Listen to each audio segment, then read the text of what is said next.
আজকে কার জন্য প্রিয়া ভিডিও দিচ্ছে না? কে প্রিয়ার ভিডিও না দেওয়ার কারণ? কেন আজকে এরকম হলো তোমরা কি জানো? তো প্রিয়া ভিডিও দিচ্ছে না তার কারণটা তোমরা সকলে জানো। আর বিশেষ করে যারা প্রিয়াকে নিয়ে নেগেটিভ ভিডিও করেছো তারা ভালো করে জানো যে প্রিয়া কেন ভিডিও দিচ্ছে না। তোমাদের যারা যারা প্রিয়াকে নিয়ে নেগেটিভ ভিডিও করেছো তারা একমাত্র দায়ী প্রিয়ার আজকে যে প্রিয়া ভিডিও দিচ্ছে না বা আজকে প্রিয়ার যে সমস্যাটা হচ্ছে তার জন্য একমাত্র দায়ী যারা প্রিয়াকে নিয়ে নেগেটিভ ভিডিও করেছো।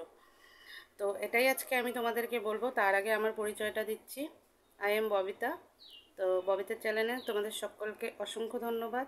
তো প্লিজ তোমরা পুরো ভিডিওটা দেখো, তাহলে তোমরা জানতে পারবে কেন প্রিয়া ভিডিও দিচ্ছে না। তো শুরু করা যাক ভিডিওটা। তো বন্ধুরা, তোমরা যারা যারা এতদিন ধরে প্রিয়াকে নিয়ে নেগেটিভ ভিডিও করেছো, এক এক দিনে 2-3টে করে ভিডিও করেছো, তোমরা নিশ্চয়ই এখন বুঝতে পেরেছো যে প্রিয়া কেন ভিডিও দিচ্ছে না। আর প্রিয়াকে তোমরা অনেকে বলেছো লোভী, ঠকবাজ, টাকার অনেক লোভ, প্রচুর লোভ প্রিয়ার টাকার, মিথ্যা কথা বলে সবাইকে ঠকিয়ে টাকা নিয়েছে। তো আজকে যদি প্রিয়া মিথ্যা কথা বলে সবাইকে ঠকিয়ে টাকাটা নিত তাহলে তোমাদেরকে প্রুফগুলো দিত না। প্রিয়া যেহেতু ওর ছেলের জন্য টাকাটা নিয়েছে, তো টাকাটা এমন না যে টাকাটা লাগেনি বা কোনো দিনও লাগবে না। ওর ছেলে কিন্তু এখনও পুরোপুরিভাবে সুস্থ হয়নি, ওর ছেলের ট্রিটমেন্ট কিন্তু চলতেছে। টাকাটা ও রেখে দিয়েছে, যদি কোনো দিন কোনো প্রবলেমে পড়ে তখন সেই টাকাটা দিয়ে ও কিছু করতে পারে। তারপর তার আর একটা কথা, তার বিজনেস নিয়ে কথা উঠছে। সে কেন ওই টাকা দিয়ে বিজনেস করছে? তোমরা কেউ কিন্তু জানো না সে কোন টাকা দিয়ে বিজনেস করছে। যদি সেই টাকা দিয়েও সে বিজনেস করে এটা তার ভুল না।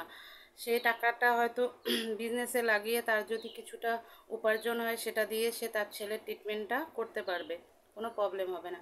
আর যারা যারা প্রিয়াকে বলেছো লোভী, তারা কি একটা জিনিস বুঝতে পারছো? প্রিয়া যদি লোভী হতো, প্রায় আজকে 10 দিনের কাছাকাছি হয়ে গেল এখনও অবধি প্রিয়া কিন্তু কোনো ভিডিও আপলোড করছে না। ও যদি এতটা লোভী হতো ও কিন্তু কন্টিনিউ ভিডিও আপলোড করতো। ও কিন্তু কোনো কন্ট্রোভার্সি করলো, কে কি ওকে নিয়ে বাজে কথা বললো সেটা নিয়ে ও পড়ে থাকতো না। ও কিন্তু তার ভিডিওটা ঠিকঠাক মতো দিত, কেননা সে যদি এতটাই টাকার লোভী হতো, এতটাই খাকাল টাইপের হতো। তোমরা যারা ওকে বলছো লোভী, টাকার লোভে এসব করছে, টাকা পাওয়ার পর এখন টাকাটা বের করতে তার কষ্ট হচ্ছে, সে চাইলে কিন্তু এরকম 3-4 মাসে কিন্তু সে অনেক টাকা কামাতে পারতো, তাই না? এই যে 10-12 দিন হয়ে গেল প্রিয়া ভিডিও দিচ্ছে না, এটাতে কি ওর লস হলো না? অনেকটা লস হয়ে গেল প্রিয়ার। তো প্রিয়া চাইলে তোমাদের কথাগুলো আনদেখা করে ও ভিডিও দিতে পারতো, আর সেখান থেকে ও অনেকটাই উপার্জন করতে পারতো। সে কিন্তু সেটা করছে না। সে এতটাই ভালো মেয়ে। আর যারা তোমরা ওকে নিয়ে নেগেটিভ কমেন্ট করেছো বা ভিডিও করেছো তাদের কথাগুলো কিন্তু সত্যি ওর খুব দিলে লেগেছে। বিশেষ করে যে গীতা আন্টি যে কথাগুলো বলেছে ওটা কিন্তু বিশেষ করে আমার যতটুকু মনে হয় ওর দিলে লেগেছে, কেননা প্রিয়াও গীতা আন্টিকে অনেকটা ভরসা করে, অনেকটা ভালোবাসতো। আর গীতা আন্টি যেসব কথাগুলো তুমি বলেছো প্রিয়াকে নিয়ে, সত্যি কথাগুলো তুমি তোমার মেয়ে হলে হয়তো সেই কথাগুলো তুমি বলতে পারতে না, কেননা প্রিয়া তো তোমার মেয়ে না, তাই তুমি প্রিয়াকে যা তা খারাপ কথা বলে দিয়েছো। এটা আমার যতটুকু মনে হয় তোমার এই কথাগুলো প্রিয়াকে বলাটা একদমই উচিত হয়নি।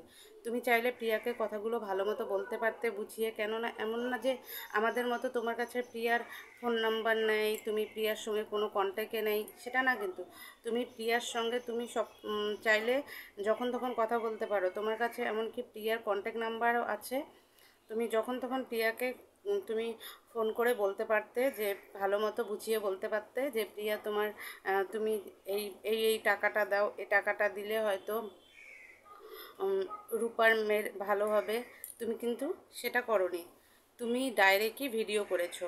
হয়তো তুমি ওকে ফোনেও বলেছো, কিন্তু সেরকম করে হয়তো তুমি কথাটা বলোনি। সেরকম করে যদি তুমি কথাটা বলতে হয়তো আজকে প্রিয়া প্রথমেই 20,000 টাকা দিতে যেত না, হয়তো প্রিয়া তখন ডাইরেক্টই 3 লাখ টাকা দিত। এবার 3 লাখ টাকা যে প্রিয়া দিয়েছে ও কিন্তু মহান একটা কাজ করেছে। যেহেতু এখন টাকাটা যেহেতু ওর, পাবলিক যেহেতু ওকে একটু একটু করে দিয়েছে, সেই টাকাটাকে ও জমিয়ে 8 লাখ টাকা হয়ে গেছে। তো এখন চাইলেও দিতে পারে, না চাইলেও না দিতে পারে, যেহেতু ওটা পাবলিকের টাকা। আর পাবলিক যেহেতু দান করেছে প্রিয়াকে, তো কেউ কোনোদিনও দান দিয়ে সেই দানটা ফেরত নেয় না। যারা দান দিয়ে দান ফেরত নেয় তারা কি বলবো, তারা তো কোনো মানুষের পর্যায়ে পড়ে না, আমি যতটুকু আমার মন বলে আমি ওটাই বলছি। তো যেহেতু প্রিয়াকে এটা তোমরা দিয়ে দিয়েছো, দেওয়ার পরে এরকম করে বলা উচিত না যে টাকা নিয়ে টাকা খাচ্ছে। যেহেতু দিয়ে দিয়েছো, তারপরে সেটা খোঁটা মারার কোনো দরকার নেই। তারপরেও তুমি যা যা তোমার মুখে এসেছে তাই বলেছো প্রিয়াকে, যা তা কথা বলেছো। এরকম করে কাউকে কষ্ট দেওয়ার আগে না 10বার ভাবতে হয় যে আজকে যে মেয়েটাকে আমি কষ্টটা দিচ্ছি, এটা যদি আমার মেয়ে হতো আমি কি পারতাম এরকম করে বলতে? আজকে তোমার কথার জন্য প্রিয়া কিন্তু পুরো 10-11 দিন হয়ে গেল ভিডিও দিচ্ছে না। সেটা কি তুমি বুঝতে পারলে? যদি বুঝেই থাকো তাহলে প্রিয়া যেরকম ভিডিও এখন দিচ্ছে না তোমার কারণে, তুমি নিয়ে আসো প্রিয়াকে ওয়াইটিতে। তোমার জন্য আজকে প্রিয়ার এই অবস্থা। আর আরও কিছু কিছু কন্ট্রোভার্সি ক্রিয়েটার আছে যারা এরকম করে প্রিয়াকে আলতু ফালতু কথা বলেছে, লোভী ছবি অনেক কিছু বলেছে। প্রিয়া যদি ডেইলি একটা করে ব্লগ ভিডিও দেয়, কমসে কম ওর 30-এর উপরে ওর ভিউজ হয়, 30,000-এর উপরে ওর ভিউজ হয়। অনেক ভিডিওতে তো লাখ পার হয়ে যায়। তো ও চাইলে কিন্তু কন্টিনিউ ভিডিও করতে পারতো টাকার জন্য। যদি ও টাকারই এতটা লোভী হতো তাহলে কিন্তু ও কন্টিনিউ ভিডিও দিতে পারতো। কিন্তু একটা জিনিস তোমরা যারা যারা ওকে নিয়ে বাজে কথা বলছো, একটা জিনিস ভালো করে ভেবে দেখো, ও কিন্তু ভিডিও দিচ্ছে না। এটাতেই প্রুফ হচ্ছে ও কোনো টাকার খাকাল না। ওর মধ্যে আত্মসম্মান আছে, ও সবাইকে ভালোবাসতে জানে। ও সত্যি একটা পরিশ্রমী মেয়ে, খুবই ভালো মেয়ে প্রিয়া। সেই মেয়েটাকে নিয়ে এতটা কাটাছেঁড়া করা হচ্ছে, এটা ঠিক হচ্ছে না। আর সর্বপ্রথম কথা, রিমির মা সবথেকে বড় দোষ করেছে। রিমির মা প্রথম শুরুটা করেছে রিমির মা, তারপরে তুমি গীতা আন্টি।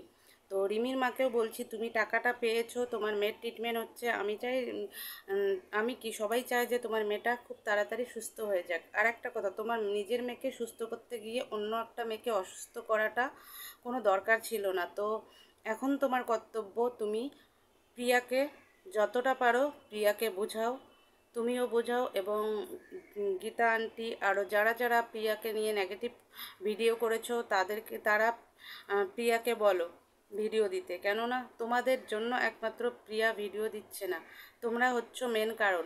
তোমরা যদি এরকম করে প্রিয়াকে না বলতে, এরকম বাজে বাজে কথা না বলতে, তাহলে হয়তো আজকে প্রিয়া ভিডিও দিত।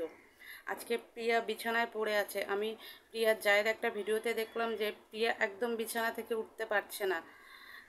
ওর শরীর খারাপের অনেকটা কারণ কিন্তু তোমাদের জন্য অনেকটা ওর শরীরটা বেশি করে খারাপ হয়েছে। কেন বেশিরভাগ মানুষ দেখবে টেনশনে অসুস্থ হয়ে যায়। তো প্রিয়ারও সেরকমই হয়েছে, কেননা এতদিন থেকে ও ওয়াইটিতে কাজ করছে। কোনোদিন কেউ ওকে নিয়ে এতটা খারাপ খারাপ কথা বলেনি যতটা গীতা আন্টি বলেছে। আর রিমির মা কথাটা তুলেছে বলে আজকে সবাই এতটা পাওয়ার পেয়ে গেছে, প্রিয়াকে নিয়ে যা খুশি তাই বলছে। তো এখানে রিমির মাও অনেকটা এর মাঝখানে, এই জায়গায় রিমির মাও অনেকটা দোষী প্রিয়ার এই অবস্থার জন্য। তো এখন আমি জানি রিমির মা এখন অনেকটা প্রবলেমের মাঝখানে আছে। তো ওকে বেশি একটা আমি বলবো না, কিন্তু এটা ভালো করে ভেবে নিও যে তুমিও এটাতে দোষী। তুমি যদি এই কথাটা না বলতে, প্রিয়ার নামে এই কথাগুলো না বলতে, যে প্রিয়া তোমাকে ব্লক করে দিয়েছে, প্রিয়া টাকা দিতে চেয়ে টাকা দেয়নি। কিন্তু একটা কথা মনে রাখবে, আজকে প্রিয়ার জন্যই তোমার মেয়ের পুরো ট্রিটমেন্টের খরচাটা উঠে গেছে। বেশিরভাগ খরচাটা কিন্তু প্রিয়া দিয়েছে, তারপরে তোমার মেয়ের ট্রিটমেন্টটা ভালো মতো হচ্ছে। তাই প্রিয়ার কাছে তোমার সারা জীবন ঋণী থাকা উচিত। তো বন্ধুরা, আমি তোমাদেরকে এটাই বলতে এসেছি, কেউ যদি লোভী হয়, যেখান থেকে তার রোজগার আসতেছে সেই জায়গাটা সে ছেড়ে দেওয়ার কথা ভাবতো না। বা একটা জিনিস তোমরা ভাববে, যারা ওকে লোভী বলেছো, ও চাইলে কন্টিনিউ ভিডিও দিয়ে পয়সা কামাতে পারতো, কিন্তু ও সেটা করছে না। ওর কিন্তু মান সম্মানটা সব থেকে বেশি কষ্ট পেয়েছে ও, তাই জন্য ও ভিডিওটা দিচ্ছে না। তাই তোমাদের এই ভুল ভ্রান্তি কথাগুলো যতটা পারো বলা বন্ধ করো। তো বন্ধুরা, আজকের ভিডিওটা আমি এখানে শেষ করছি। জানি না তোমাদের কার ভিডিওটা কেমন লাগলো। যদি এখানে কোনো কিছু ভুল বলে থাকি আমি কমেন্টে জানিও। তো আজকের মতো ভিডিওটা আমি এখানেই শেষ করে দিচ্ছি। সবাই ভালো থাকো, সুস্থ থাকো, সবাইকে নমস্কার।